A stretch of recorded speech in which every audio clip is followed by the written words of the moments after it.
E aí pessoal, tudo bom? Eu sou o professor Lucas Sequinel, professor de História e Geografia, e hoje nós vamos ter uma aula sobre Revolução Francesa, uma aula de História. Mas por que é tão importante, por que é tão citada a Revolução Francesa?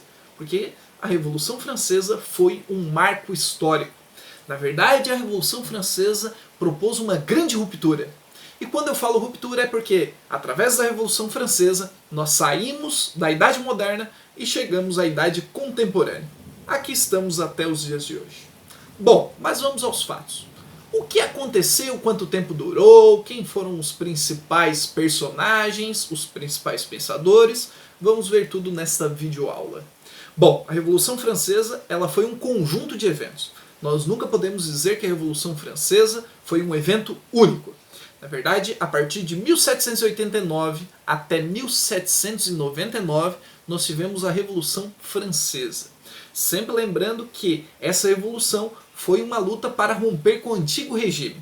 Na França nós tínhamos um regime que era extremamente autoritário, era o absolutismo monárquico. Os poderes estavam concentrados na mão de um rei. E pense bem, nós estávamos falando de uma sociedade estamental. Mas professor, o que seria sociedade estamental? Fácil. Na verdade, não havia mobilidade social. Sujeito nascia pobre, seria sempre pobre. O nobre, por mais que esbanjasse, por mais que se tornasse um criminoso, seria sempre nobre. Então a sua posição social era vinculada ao seu nascimento. Um tremendo de um absurdo. Porém, algumas pessoas, alguns intelectuais e alguns burgueses, né, também começaram a reparar que isso não fazia muito sentido. Bom, é importante lembrar que, além da questão que envolve uma ruptura para a Idade Contemporânea, a Revolução Francesa trouxe também, né, aquela sementinha de uma ideia para a independência do Brasil e também para a independência de outras nações aqui da nossa América Espanhola. Bom, é importante frisarmos o seguinte, apesar de ser, né, uma revolução burguesa, as pessoas classificam como uma revolução burguesa, até porque, convenhamos, na época poucas pessoas tinham instrução. Por mais que a França fosse uma das grandes potências do continente europeu, ainda assim poucas pessoas eram alfabetizadas. Então os burgueses eram exatamente aqueles intelectuais que pensavam em uma sociedade mais justa, igualitária.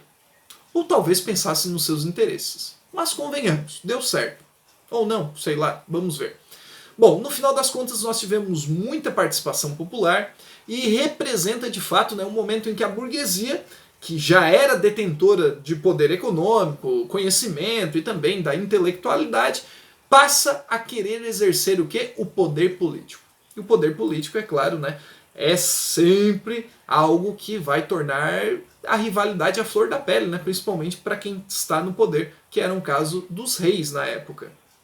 Bom, como as causas, nós podemos colocar aí que o custo da monarquia francesa estava exorbitante.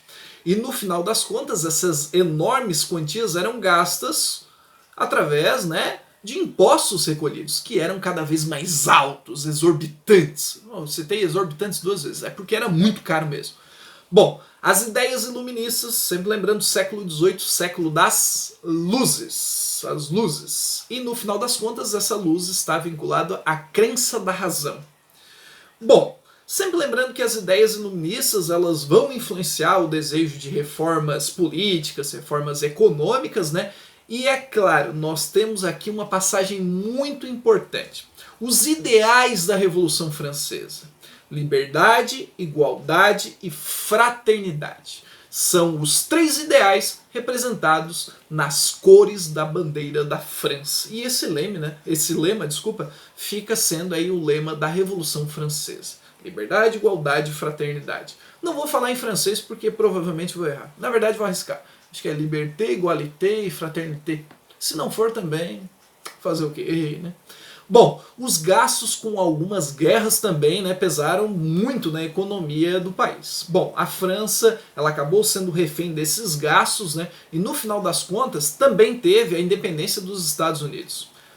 Aí vocês vão comentar, sim, mas a independência dos Estados Unidos se tornou independente da Inglaterra. Não se esqueça que a França estava alojada no norte dos Estados Unidos. Ali onde nós temos o Canadá. O Canadá fala francês, o Canadá se tornou independente da França, mas também um pedacinho da Inglaterra. É importante lembrarmos esses detalhes. Né? E com os gastos exorbitantes, né? A Guerra dos 7 Anos com a Inglaterra também, né? Foram causas aí para se rever muita coisa. E no final das contas nós também tivemos aí uma divisão da sociedade. Né? O primeiro e o segundo estados tinham isenção de imposto. Logo, o Estado francês também era sustentado pelo terceiro Estado, a burguesia. E a burguesia já estava cansada de segurar os dois estados, né, e segurar esse esbanjar, né, o dinheiro público indo pelo ralo em guerras infindáveis e também, né, com derrotas que na verdade foram consequências de péssimos ideais, né, de expansão territorial dos governos franceses. Bom, nós tivemos aí 3 itens para ser citados, né? Eu até vou comentar novamente. Nós tivemos a Guerra dos 7 Anos, a independência dos Estados Unidos e também um tratado comercial. Esse é de 1786, é importante, ó. Assinado com a Inglaterra, né? Porque os vinhos franceses em troca de tecidos ingleses levou à falência várias indústrias francesas e também aumentou o descontentamento burguês. Sempre lembrando, né, que os burgueses então lideram, né, porque eles pensavam em uma sociedade um pouquinho mais igual e também nos seus valores, essa Revolução Francesa. Bom, é sempre importante lembrar que a insatisfação de uma maioria da população é esmagadora, né? Não existiu uma pesquisa de fato, né? Não se trabalhava com esses dados. Mas o nível de aprovação do antigo regime devia estar muito baixo.